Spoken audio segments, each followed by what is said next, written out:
মাধ্যমিক পরীক্ষা আপনারা জানেন আজ থেকেই শুরু হয়েছে এবং মাধ্যমিকের টুকলির ছবি ধরা পড়ল জলপাইগুড়িতে। পুলিশ প্রশাসনের কড়াকড়ির মধ্যে টুকলি করার অভিযোগ। বেলাকোবায় একটি পরীক্ষা কেন্দ্রের শৌচালয়ে নকল মেলাতে ব্যস্ত মাধ্যমিক পরীক্ষার্থীরা। কেবলপাড়া হাই স্কুলের ঘটনা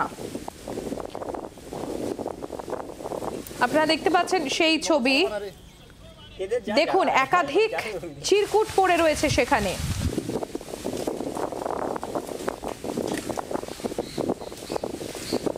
দেখতে পাচ্ছেন আপনারা সেখানে একের পর এক লেখা চিরকুট বার হচ্ছে, প্যান্ট থেকে বার করছেন, প্যান্টের পা থেকে। শৌচালয়ের কাছে দেখতে পাচ্ছেন সেই ঘটনা পড়ে রয়েছে একাধিক এরকম চিরকুট বা চিরকুটের থেকে একটু বড় সাইজের কাগজ, যেখানে বিভিন্ন তথ্য সম্বলিত লেখা রয়েছে। জলপাইগুড়ি স্কুলের ছবি।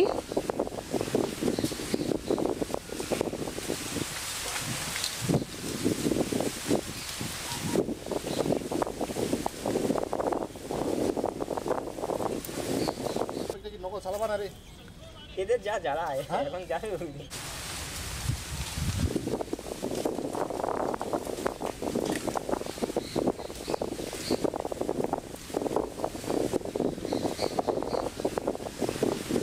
প্রদ্যুৎ, যে ছবি আমরা এই মুহূর্তে দেখছি তাতে দেখা যাচ্ছে 2 থেকে 3টি ছেলে, তাদের সামনে বেশ কিছু ছোট ছোট চিরকুটের মতো কাগজ পড়ে আছে এবং কোনো কোনো কাগজের সাইজ তার থেকে আরেকটু বড় এবং সেখানে বেশ কিছু লেখা রয়েছে। কি বিষয়টা কি জানা যাচ্ছে এখনো পর্যন্ত?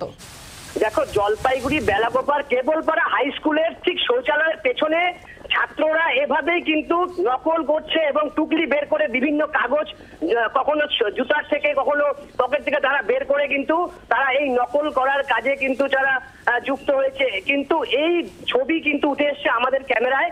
এই ঘটনায় এইখানটা একটু জানতে চাইবো প্রদ্যুৎ, যে যারা পরীক্ষা দিচ্ছে আর তারা পরীক্ষা দিতে দিতে বেরিয়ে এসে শৌচালয়ের সামনে সেখানে এই সমস্ত কাগজ কালেক্ট করছে, মানে বিষয়টা কি যদি আরেকটু স্পষ্ট করে তুলে ধরো। একদমই সম্প্রীতি দেখো, এরা যখন তারা এই পরীক্ষা চলাকালীন হয়তো শিক্ষকদের পারমিশন নিয়ে তিনি শৌচালয়ে গেছিলেন ছাত্ররা, সেই শৌচালয়ে গিয়ে শৌচালয়ের পাশেই কিন্তু এই যে কাগজপত্র তারা বের করে নকল করার যে একটা পদ্ধতি, যে কাগজ, সেই ছবি কিন্তু আমরা দেখতেই পাচ্ছি। এবং তারপরেও কিন্তু প্রচুর কাগজ পড়ে রয়েছে। যেই আজকে যে পরীক্ষা, সেই পরীক্ষা কিন্তু তারা এই কাগজের সাথে অনেকটাই মিল, এমনটাই অভিভাবকরা জানাচ্ছে। অভিভাবকদের একাংশ জানাচ্ছেন যে যেখানে প্রশ্নপত্র অনেকটা সোজা ভালো এসছে, অনেকেই পরীক্ষা খুব শান্তিপূর্ণভাবে হচ্ছে, কিন্তু ব্যতিক্রমে এই স্কুলের কিছু ছাত্রদের কিন্তু এই দৃশ্য উঠে এসছে। তারা কিন্তু এই ঠিক শৌচালয়ের পাশেই কিন্তু এভাবেই নকল করার একটা দৃশ্য কিন্তু দেখা যাচ্ছে।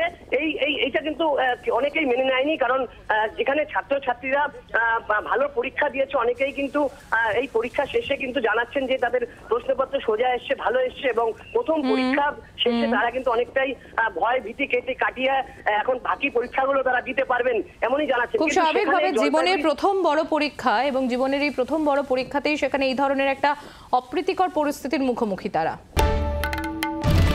বাংলার আওয়াজ, বাঙালির আবেগ, জি 24 ঘন্টা।